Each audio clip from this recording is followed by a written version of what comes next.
Good morning, everyone. I would like to thank you very much for inviting us for this important and I think interesting conference.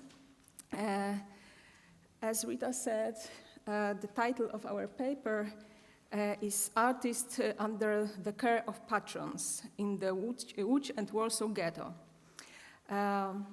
So I will start. The outbreak of World War II was a tragic caesura in the history of European diaspora. Tightening anti-Jewish policy of German occupiers left their mark on every aspect of life. It has also caused inhibition and, in the longer time, annihilation of Jewish culture in Poland. In Warsaw and Łódź, which in interwar period were important centers of art, Jewish artists formed a significant group shaping local artistic milieus. After 1939, some of them left the city, others died or were locked up in created ghettos. In an isolated district, art fulfilled various functions, made it possible to create, enabled breaking away from reality, but also surviving the next day.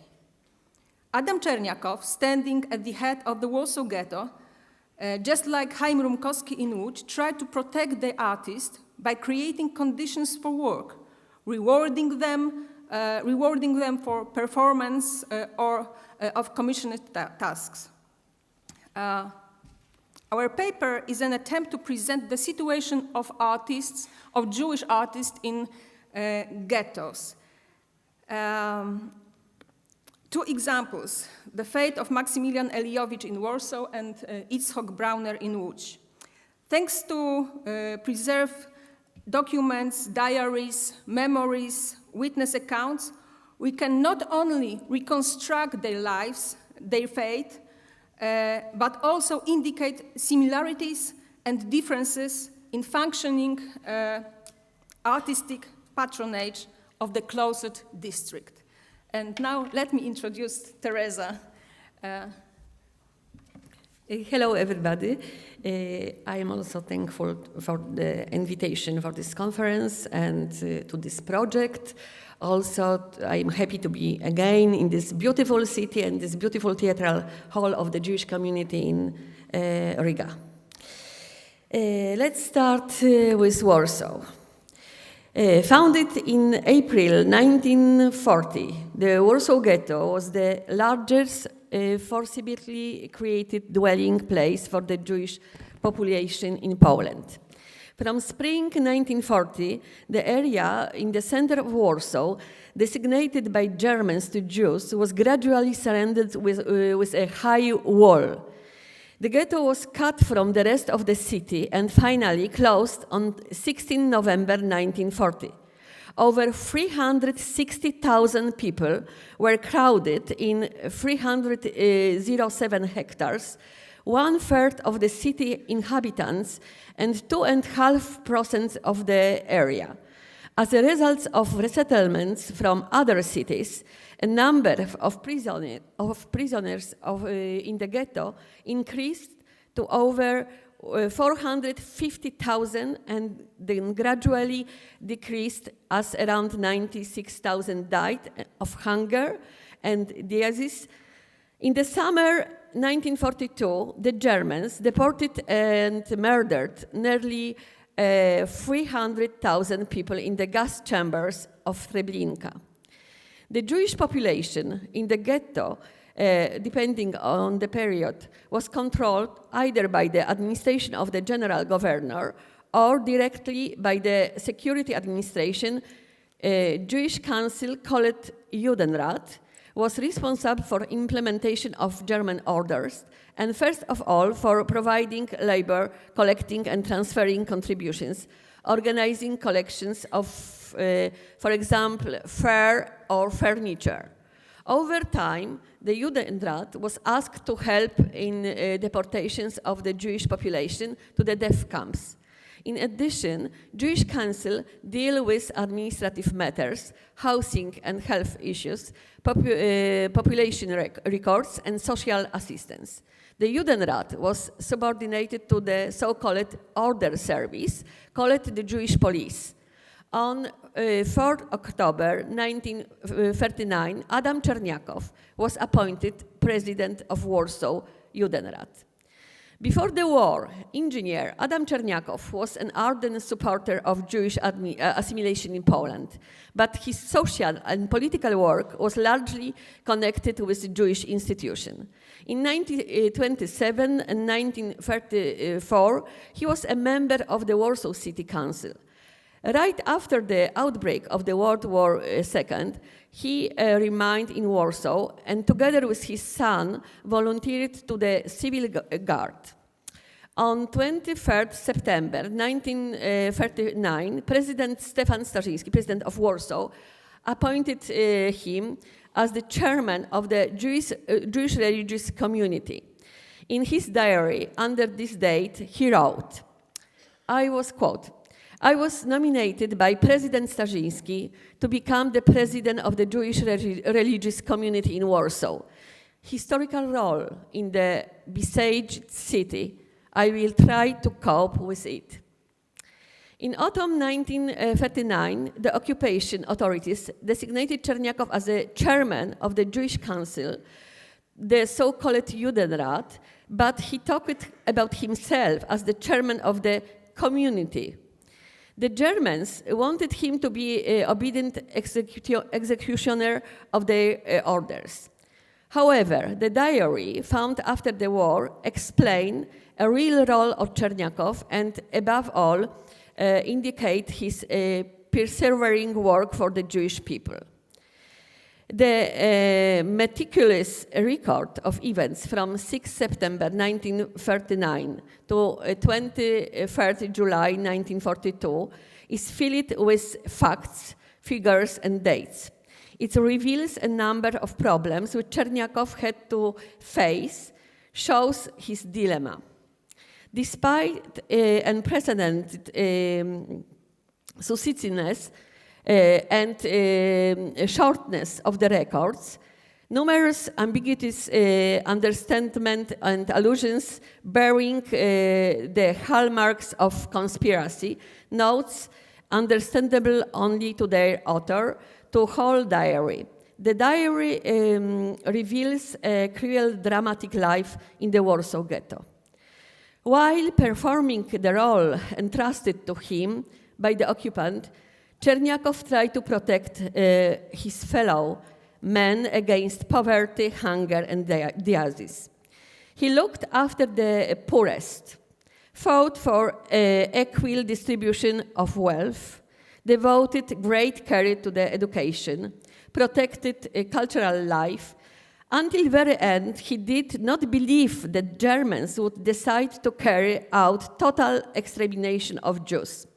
On 19th June 1942, he wrote, quote, it is 3 in the afternoon. At the moment, there are 4,000 people ready to leave. According to the order, another 4,000 are to be prepared. This is the entry in his journal. When the Germans demanded him to appoint a contingent of children to be transported to Treblinka, he swallowed the potassium cyanide, which he had been carrying along. Before swallowing the poison, he drafted 2 more letters. He wrote the following words to his wife. They want me to kill, quote, they want me to kill children of my own nation, with my own hands. There is nothing else I can do but die. End of quote. At the time of suicide, Adam Czerniakow was 62 years old. And you have the short bio of Czerniakow here. In July 1940, Germans obliged writers, journalists, and artists to register in the German offices. One member of the small group of artists, about 45 people, staying in the Warsaw Ghetto from early 1940 to 1942, was Maksymilian Eliowicz, who at the end of the 1930s took active part in Warsaw artistic life, was one of the richest artists, together with Arnold Blaufuchs. At that time, Eliowicz was the custodian of the collection of the Jewish Society of Fine Arts. Apart from painting, he was involved to decorating. Together with brothers, he ran a profitable antique restoration company. After establishment of the ghetto, he was forced to leave his studio, located on the top floor of the tenement house at Emilia Plater in Warsaw, and moved to a closed district where he lived in Solna Street. Despite the official ban on artistic work for commercial purpose, Eliowicz had the opportunity to make his living from art. In March 1940, Emanuel Ringelblum, in the Chronicle of the Warsaw Ghetto, describes a case when the artist could pursue paid orders. Quote, Eliowicz was caught working on tanks. He lit the oven well. They asked how he could do it. I am an artist painter, he replied. They asked him to paint. He is already painting the sixth person with the higher and higher rank. He received a fee of 150 zlotys for the painting, and the name of the painter was written in each painting. Good portraits. End of quotes. We do not know what the works made on German orders were like. From the last stage of the artist's life in the ghetto, only 2 images of private individuals have survived. Both of them depict individuals, the sister-in-law of the painter, Jadwiga Flendlerowa, and the father of lawyer Landau. The portrait of Jadwiga Flendlerowa was painted against a dark background. It realistically elderly reveals the lack of painting means. It looks as if the artist was painting with the remains of paints. Try to dilute them and combine different types. A post-impressionistic portrait of an elderly man gives the impression of being more thought out, and finished, perhaps painting means were made available in the artist by those who ordered the painting. The most significant artist undertaking in which Eliowicz took part at the turn on 1941 and 1942 was renovation and decoration of the premise of the community seat.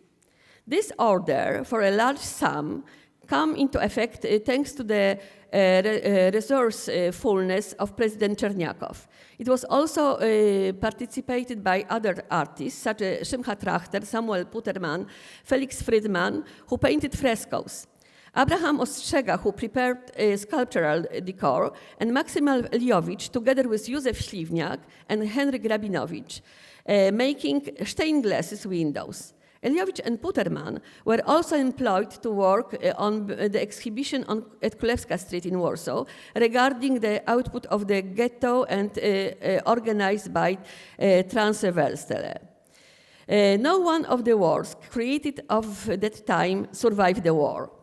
We know them only from the account of Samuel Puterman and the frame from the propaganda film shot by the Nazi, in which we can see the fragment of the stained glass windows in the office of Adam Czerniakow.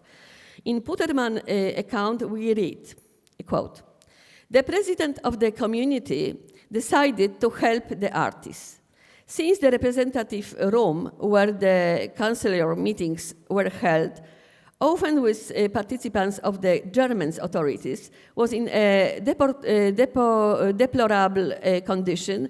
The ceiling was scratched, the plaster was falling, some elements of the plaster were missing, and the wall were blackened and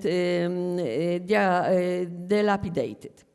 The council decided to renew this room, and Czerniaków, who silently supported the painters, buying from each of them 1 or 2 paintings for the collection of the municipality, managed to push through higher subsidies, but the representative room had to be renewed by the artists. In this way, he will support artists who live in poverty, and at the same time, the interwar will be aesthetics.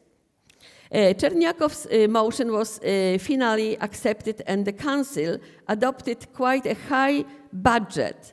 In addition to architectural alternation, the project included paintings to decorate walls, new calendars, and stained glass windows.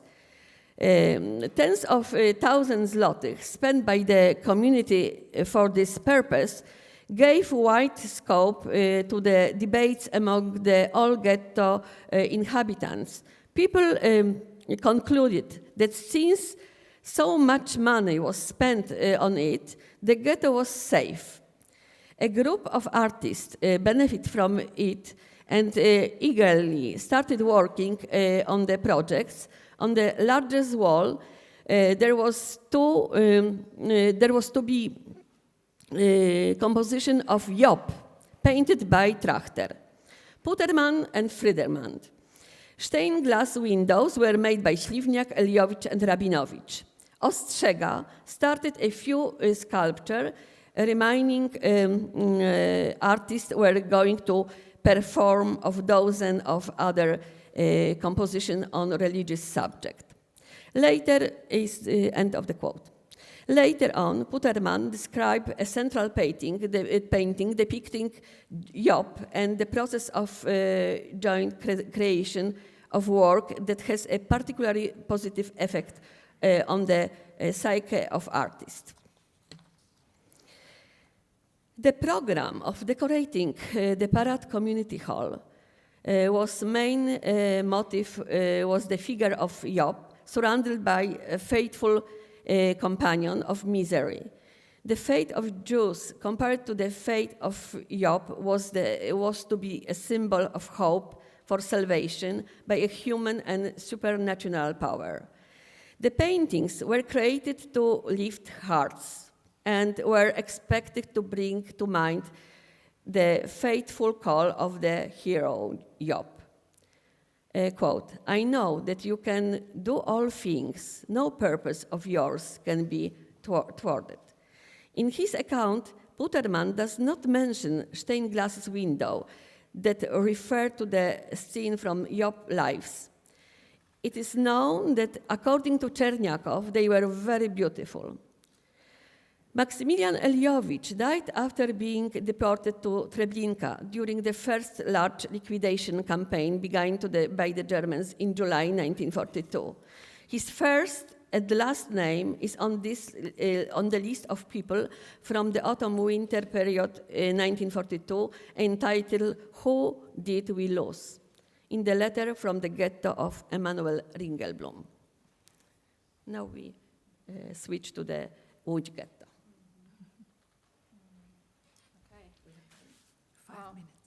Well, what to say? 5 minutes, short time. Well, okay. The order to establish an isolated district for Jews in Łódź was announced by the chief of German police, Johann Schäfer, in the newspaper Lodz and Zeitung on February 8, 1940. The ghetto was located in the most neglected part of Łódź, on surface of over 4 square kilometers. The final enclosure of the district and its total isolation from other parts of the city took place on April 30, 1940. The Jewish administration of the ghetto was extremely centralized. The head of Jewish administration carried the title the eldest of Jews. This function was held by Mordechai Chaim Rumkowski. The Council of Elders, Altestenrat, appointed by him was to perform the role of an advisory body, but in fact it was invalid deprived of the ability to decide about anything. So Rumkowski was given a great deal of independence. He supervised the police, he managed the economy of the administration. He could set up new offices, departments, labor workshops, and various agencies. Rumkowski managed this structure through the central office called the headquarters. From the beginning of its existence, a goal of the Łódź Ghetto was working for Germany. It was a kind of closed labor camp. So we need to ask whether in the system of constant control there was a space for artistic creativity, and if so, what its nature was, to what extent it could be an expression of free creation. It soon turned out that artists are extremely needed in the ghetto, mainly for propaganda. On June 1940, so-called Statistical Office was established, being responsible for statistical analysis of demographic and professional structure of the ghetto. In July 1940, the office was expanded to include the graphic office, and in August, the photography office. The graphic office dealt with presenting statistical data and creating photographic collages. It was valuable for propaganda and training reasons. The photography department created and collected visual documents. The statistical office employed 44 people, including 12 graphic artists and 4 photographers. Office's output included numerous tables, diagrams, and photographs, many of which had a sophisticated artistic form. Valuable albums were given to Rumkowski, but not only to him, of course. Sarah Glicksman, a painter, recalled, albums helped us a bit in the financial situation, since each of these drawers got a special portion, so-called by luck, and this bit of food helped me to survive in the ghetto. Among the artists working for Rumkowski administration, there were many figures significant to the local milieu, such as painter Izrael Lejzerowicz, Józef Kowner, Sarah Glicksman, Herz Szylis, Mojżesz Górewicz, Szymon Sherman, Mendel Grossman, the photographer, or Henry Ross, also photographer. But one of the most favored was Itzhak Brauner. Itzhak Brauner was, before the war, was initiator of many cultural events, contributed to promotion of art in the Bad City, in Łódź. He participated in the activities of several artistic groups. Despite his musical talent, he chose a career as a painter and sculptor and became truly famous thanks to designs of puppets and theater scenography. The outbreak of war wrecked his career. Like many artists, he was shut down in a Łódź ghetto. Thanks to documents preserved from the ghetto, we can trace the fate of Brauner in the last years of his life. It is known that together with his sister, he lived at Piwna Street. He belonged to a privileged group of people who were allocated additional portions of food. His name appeared on so-called Rosenstein list in 1944. We know a few of his portraits of Rumkowski. One of them was painted after the photography of Mendel Grossman. Among the various and interesting works, it is worth recalling the cover of the memorial album from Rumkowski. In 1941-43, Brauner prepared puppet shows referring to the pre-war Crips. At the end of 1941, he was appointed an artistic director of the ceramic factory. In 1942, he was employed in the scholarly department, headed by Rabbi Emanuel Herschberg. The department was established in May 1942 by the specific order of Hans Bibov, a real head of German ghetto administration, and it was established without consultation with Rumkowski.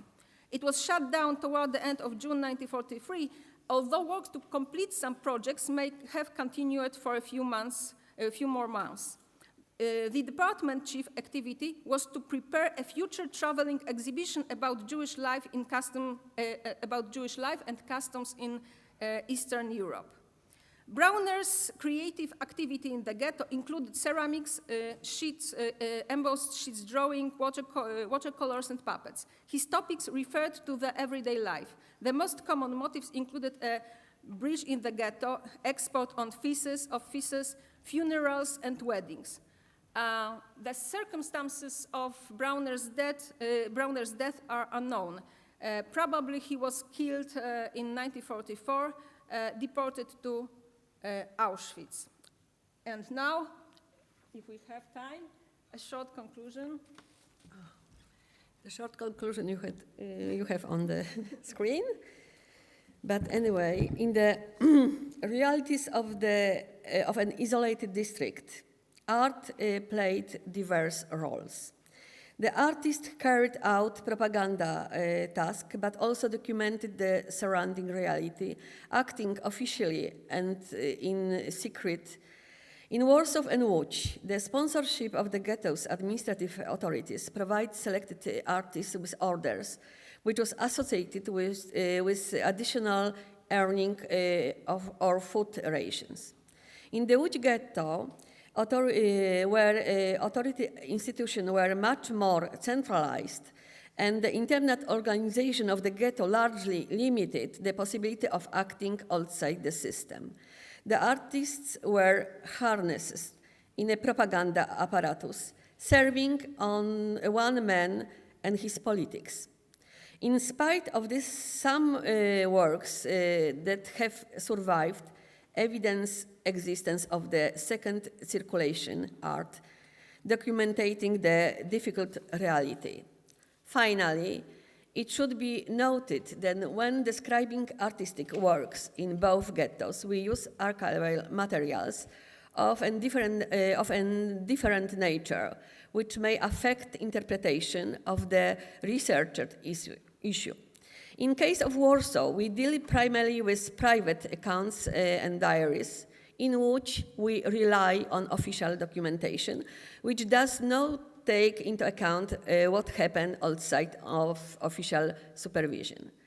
Hence, the image of artistic creativity in Warsaw and Łódź, despite research, remains incomplete. Thank you.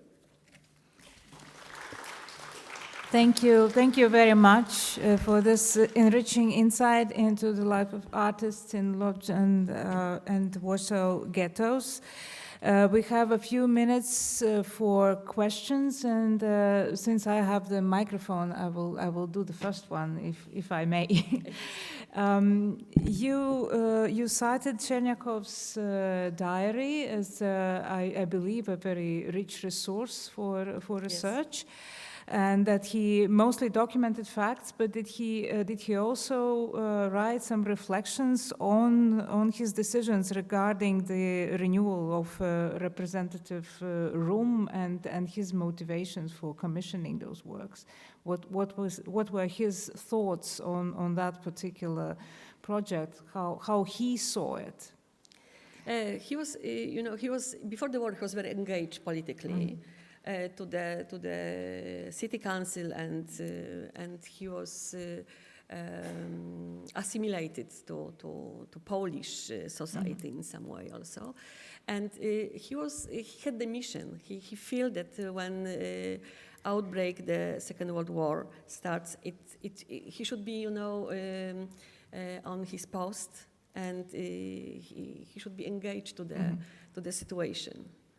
And to help to his fellow, how he wrote in the diary. Mm. So his job was to provide. It was a hope. It was a way of providing. Hope. He was somehow used by Nazi. As a person who should respond to the German orders. Mm-hmm. But it was impossible for him, to send the people to death. Thank you very much. Questions from the audience? Please keep your questions brief to give more time to others, please. And Ilya has the microphone. Yes, here, lady in the second row. Thank you very much for your presentation. I have a brief question regarding the two works of Yitzhak Brauner, the Hasidic Wedding and the Heads of the Jews. As I understand, these works are preserved, and I would like to know in which No, collection. we know it's from the photographs of Mendel Grossman. I see. So we none don't of know these where works they are. Okay. Thank you. I can add only something that in Jewish Historical Institute we have some kind of model,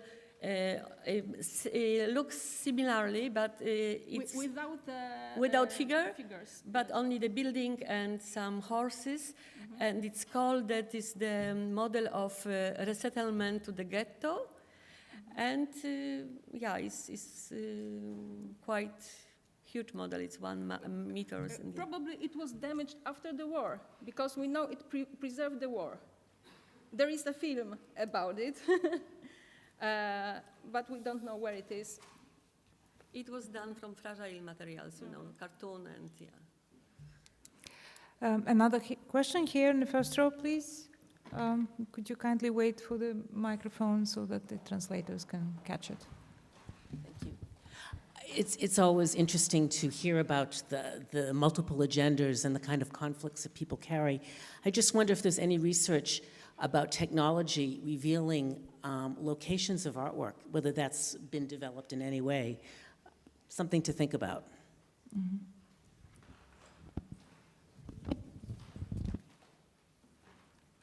Would you like to comment? No? Okay, just a remark then. Another question, I have time for one more question, please. If not, then we will move on. Thank you very much to Irmina Gadowska and Teresa Smiechowska. Thank you.